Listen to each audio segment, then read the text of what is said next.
Pacing a marathon is one of the hardest things to do in this sport, not because it's difficult, but people let emotions take over logic and execution. Today, I'm going to be pacing my friend to a marathon PB here in Seville, and while we're doing that, I'm going to show you exactly how I think about pacing a perfect marathon from the first mile to the last. No spreadsheets, just straight execution.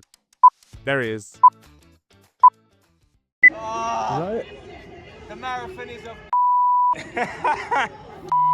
Most marathons are lost not at mile 22, but actually in the first 10k. People go out way too fast, and that's because adrenaline hides effort. Your breathing feels easy, your legs feel fresh, and you find yourself running about 10 seconds quicker per kilometer. The problem is, the marathon always collects its debt. Always. Okay, so the marathon is underway, and we are about just a K, over a K in. And I think the most important thing when you're starting a marathon is to ensure that you take it nice and easy. You don't want to start off too fast. You want to be as controlled as possible in these first few kilometers. You should almost feel boring. So how are we feeling? Bored. Bored. That's exactly how we want to feel. Heart rate is irrelevant this early. Breathing should feel conversational, and you should feel like you're holding something back, because you are. Alright, about 4K in. Gonna take our first show. We're trying to do gels about every 15 minutes, give or take. Bang on pace right now. We're just gonna ease and sit in this pace for as long as we probably can. And then if we have anything left in the tank, we'll speed up in the end. Still feeling good? yeah, man. Yeah. You're worried if you didn't. Yeah. I personally break the marathon into 3 separate stages. Stage 1 is 0 to 10k, and I refer to this as the stage of restraint. This is where discipline matters the most. You're not going to win the race here, but you could definitely lose it here. Alright, just crossed the 5K mark. Still feeling good. Which we should be feeling good. It's starting to get a bit warm. Yeah. And we got 37k to go. So I'll update you when it starts to get interesting. We were just talking about how easy it is sometimes when you slow down to drink water, to then speed up and overcompensate when you are trying to get back onto your pace track. And you look down at your watch and you're running 5, 6, maybe sometimes 10 seconds quicker than your marathon pace. So you should just try and take it easy and ease back into that distance rather than basically sprint to catch up to your marathon pace, and then you start to feel fatigued again. Now currently just under 8k in, still feeling good, still going strong, still boring as hell. Phase 2 is what I refer to as rhythm, and this is going to be from about 10k up until 32k. This is the bulk of the marathon. What you want to do is lock into a rhythm. You don't want to be chasing a specific pace, you want to kind of feel your way into that rhythm. We're finally in our groove, and we're just going to maintain for another 20 odd k, 15k actually before we reassess, but 20 odd k, and then hopefully we can pick it up in the last 5 to 7. Still feeling good? Yep. And then the third and final phase is execution. It's about 32k all the way up until that 42.2 mark. This is where the fitness and the patience finally get rewarded. This is where you find out whether the training that you actually did pays off, or you find out that you didn't do enough training to carry you over the line. And this is where it all becomes mental. You don't really think, do we have it or not? And the answer is yes. Yeah, we do. A lot of people like to differentiate between negative and positive splits, and I personally try and go for equal splits or lean a bit more into negative splits. A negative split is where you're going to start the race a little bit slower and finish the second half of the race a little bit faster. In this race, were we able to do that? We'll find out. All right, we are about 20k in, and I think equally as important as the first 10k is the third 10k. The third 10k? Yeah, third 10k. From the 20 to the 30 kilometer mark, if you get this part of the race right, the last 10 or 12 are yours. So we really want to focus on is staying nice and controlled of our effort, still continue to breathe, run in coordination with each other, similar cadence, speaking of, and just see it out until the 30k mark before we try and assess where we are, whether we want to speed up or slow down. But for now, we are 5 gels in and still looking good, still feeling good. But I do think that the best way to execute on a race plan is to keep your energy stores reserved and then really try and speed it up as you go along. The problem with this is if you are running a race that is going to get hotter throughout the day, it will become infinitely harder to actually hold on to some of that fitness and use it in the later stages, because it's going to get exponentially harder because of the heat. Let's go. It's getting hot now. Yeah, spicy. A positive split would be where you would start out really, really hot, and then you would just try and hang on to that pace for dear life once you've crossed the halfway line. In this marathon, we had the perfect negative split. We crossed the halfway mark at, I can't remember the exact time, but it's going to be somewhere on screen. And we were looking to then hold on to that pace, not change a thing until we got to kilometer 30. And this is where phantom niggles start to creep up. And try and tell yourself, this is where the mind games also start to play up. Your body is hurting, yes. You just run 25k at your marathon pace. There's only 17 to go. You got to remind yourself that all the training you done wasn't so that the marathon could be easy. You done this training to be able to endure the pain of marathon day. And this is where you either leave your mark on all that training, or you let your mind get the better of you and succumb to the pain. What we're not going to do today is succumb to that pain. When you get to the 32k mark, or in this case was the 33k mark, because we knew the A6 cheer squad were going to be there, that's when we decided we were going to take stock and see whether we wanted to speed up a little bit further and just really push towards that finish line, or whether our legs just weren't capable of doing that. And what we wanted to do was ensure that no matter what, we crossed the finish line. So if we risked bonking because we were speeding up, we were going to hold back and just cruise across the finish line. That is where the actual pain of the marathon starts, or is meant to start. If you're feeling it beforehand, just know you're in for a very, very long race. And up until this point, you've been borrowing fitness, and now from 32k onwards, you're paying it back. That last 10k is so crucial, and this is why it's so good to have some marathon experience in your legs, because you need to know whether pushing it is going to blow you up and you're not going to make it across to the finish line, or whether you want to hold back a little bit just so you can ensure that you do cross that finish line. We saw so many people get to 35k, speed up, overtake us, and then we caught them at the 38 or 39k mark and they pulled up with a hamstring injury. And the last thing that you want to do is pull up 2, 3, 4 kilometers from the finish line of a race, because you either DNF and have wasted the last 38k, or you walk to the finish line. And walking that last 4 kilometers of a marathon when your hamstring's already gone is honestly one of the worst feelings. You've got to remember as well, you're running your own race. Sometimes people overlap you and you think you might be slowing down. You've got to look at your watch. Everyone has a different tactic. Everyone's running their own race. So just stick to your plan, not someone else's, and get yourself over that finish line, because no one else is going to wear that medal for you.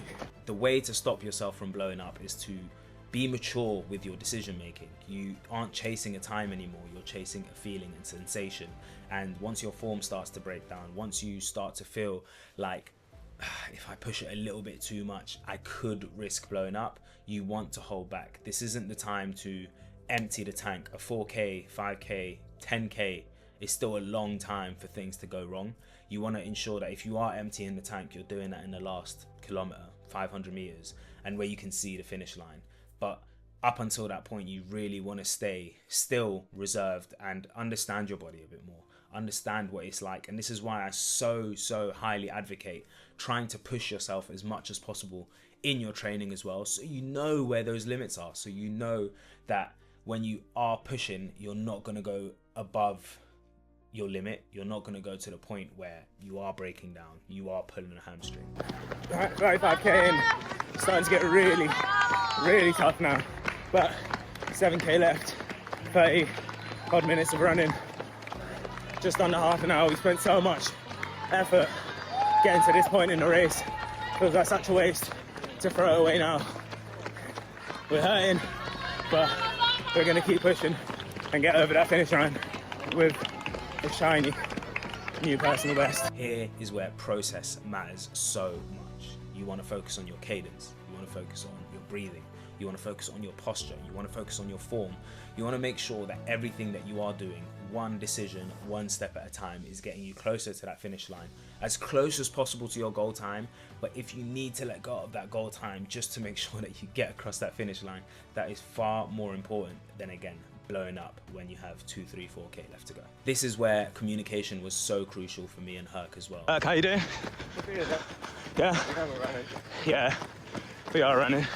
because when I'm pacing my own marathon, only I know how I feel, and it's so hard when someone is suffering to get that kind of information out of them and have a full-blown conversation. So it's a decision on, one, understanding who you are pacing, two, trying to communicate with more than just verbal language. So a case of me looking at him, seeing where his form is at, seeing how his breathing is, and also just asking him before the race to be as honest and brutally honest as possible with himself and with me, so we can assess properly, because that miscommunication could always lead to injury or potentially missing out on a PB because we didn't know when to speed up or not. So if you are racing the race by yourself, then understand that communication goes with you and yourself, and you'd want to be as honest as possible with yourself. But if you are pacing someone else, then it's trying to understand where their head is at and see if you can make that decision for them, because sometimes they might not be able to think as clearly on race day, and they're thinking very, very biased. And it was in that moment that me and Herc decided at about 32k, 33k, we weren't going to get to the finish line in the 2:45 that we wanted, and that was absolutely fine, because a PB for him would have been anything faster than 2:56, and we wanted to just get across that finish line with a PB in hand. And it was at that point I think he realized that no matter how much pain he was in, if he just holds on for this last 4k, he can get a massive PB, and that's exactly what we did. We're now in the last 200 meters of Seville Marathon 2026. What a race it was. Almost there. The other thing I would super highly recommend in a race is to go off of the course markers, not off of your watch. I keep forgetting to change my watch on the race morning to manual lap, so it always auto laps for me, and then I just have to end up doing the maths as I'm crossing the actual lap mark to see how many seconds apart my watch is from the course marker, and we were about 20 seconds apart for the majority of the race, which is absolutely fine. There was no real blue line for us to follow, but we wanted to know that roughly what our watch is going to say is going to be as close as possible, or about 20 seconds off from what the course was saying. Another easy mistake to make is that we are currently about 12 seconds off from where our watches are and where the course markers are saying we are, which is absolutely fine. And if you weren't a seasoned marathon runner, you try and make up that distance almost ASAP. When you realise 12 seconds over the space of the next 32k is literally less than a third of a second per kilometre, you realise you don't need to panic. Save some energy for future you, because you don't know how you're going to feel 35k in a race. So if you're trying to speed up now, it could cost you your future.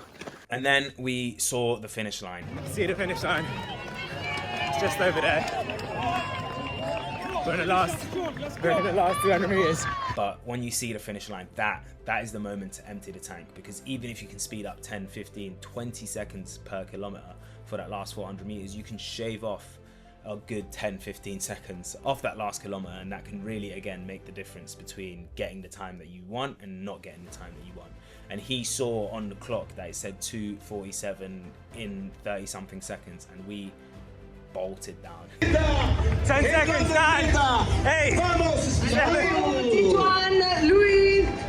If you see Herc's final kilometer, he actually touched a 3:17 pace just to get over that line, which is insane how the body works as well sometimes, because how are you not able to hold 3:55 and then you can bang a 3:17 in the last kilometer? I always find that super fascinating. But yeah, we absolutely bolted across the line, and he came in at 2:47.46, I think was his official time, which is an incredible time and over a 9-minute PB. And I think he was super happy with that. I was super happy with that, and I'm again over the moon that I was given the honor and privilege of being able to pace my friend. How you getting on, champ? Come on, sub 2:48. Thank you both. Nah, hey, pleasure, man. Absolute pleasure. Might not be the time we wanted, but it's still a PB, and we'll take that. We are happy. Yeah, 10-minute PB, over the moon, in fact.